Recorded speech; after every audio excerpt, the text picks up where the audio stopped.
নমস্কার বন্ধুরা, আজকে আমি চলে এসেছি একটা মজাদার রেসিপি নিয়ে। কিভাবে ফ্রুট জুস থেকে জেলি বানাবো, সেটাও আবার জিলেটিন ছাড়া।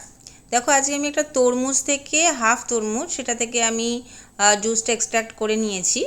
আর আমি আজকে ইউজ করছি জিলেটিনের বদলে agar agar powder. Agar agar powder কিন্তু ন্যাচারালি পাওয়া যায়। এটা একটা ঘাস থেকে তৈরি হয়।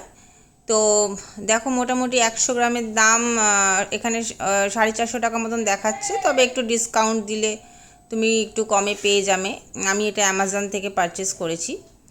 তো জিলেটিন পাউডারটা আমি অ্যাভয়েড করছি, কারণ জিলেটিন পাউডারটা বিভিন্ন প্রাণীর বডি পার্টস থেকে তৈরি হয়, যেমন অস্থিসন্ধি, হাড়, চামড়া ইত্যাদি। তো ওটাকে আমি অ্যাভয়েড করছি।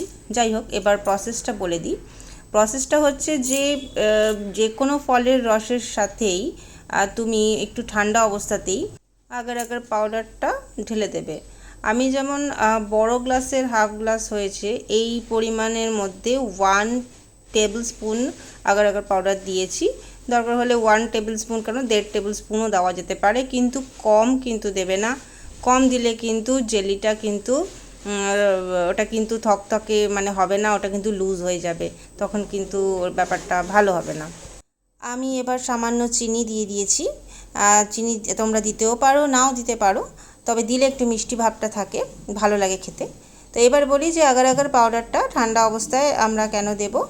যদি গরম অবস্থায় আমরা আগার আগার পাউডারটা দিই, তাহলে কিন্তু লাম্প ক্রিয়েট করে যাবে। সুতরাং আমরা ঠান্ডা অবস্থাতেই আগার আগার পাউডারটা আগে গুলে নেব, তারপর ভালো করে একটু ফুটিয়ে নেব।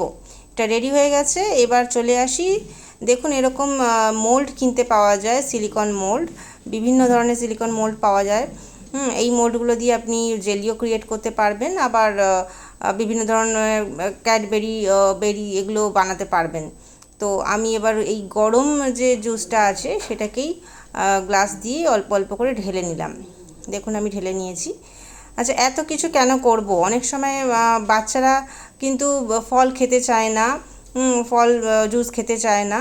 তো আমাদের মায়েদের তো চিন্তা থাকে সবসময় যে বাচ্চাদের আমরা যেভাবেই হোক না কেন একটু ভালো মন্দ খাওয়াবো। তো বাচ্চারা কিন্তু বিভিন্ন শেপে অ্যাট্রাক্ট হয়ে থাকে, বিভিন্ন শেপে। তো আমরা চেষ্টা করব যে বাচ্চাদের ফলের রসটাই জেলি করে বা বিভিন্নভাবে খাওয়াবো। তো সুতরাং আমিও আমার বাচ্চাটিকে এই যেহেতু ও খেতে চাইছিল না, আমিও কিন্তু চেষ্টা করে যাচ্ছি ওকে নানাভাবে অ্যাট্রাকশন দিয়ে জিনিসটা যেন ও খায়। তো দেখুন কি সুন্দর হয়েছে। আচ্ছা, এই শেপটা দেখুন, এই শেপটা দেখুন কি সুন্দর হয়েছে, দারুণ হয়েছে, খুব কিউট লাগছে।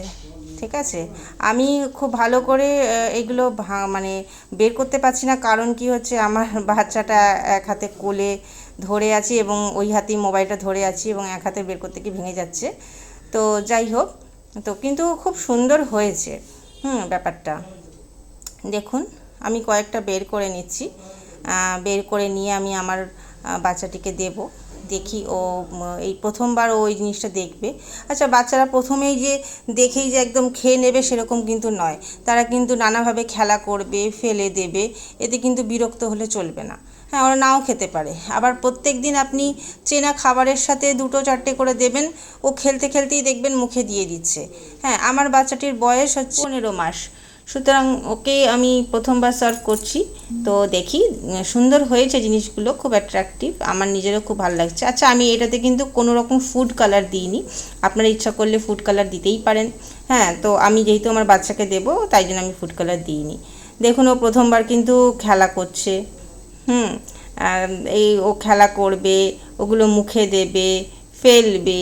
তো সুতরাং এগুলোতে বিরক্ত হলে কিন্তু আমাদের চলবে না। ও খাচ্ছে, ও খেলতে খেলতে কিন্তু ও খাচ্ছে। সুতরাং আপনারা নানাভাবে এই জেলিগুলো বানিয়ে আপনি বিভিন্ন খাবারের সাথে সার্ভ করতে পারেন বা এমনিও সার্ভ করতে পারেন।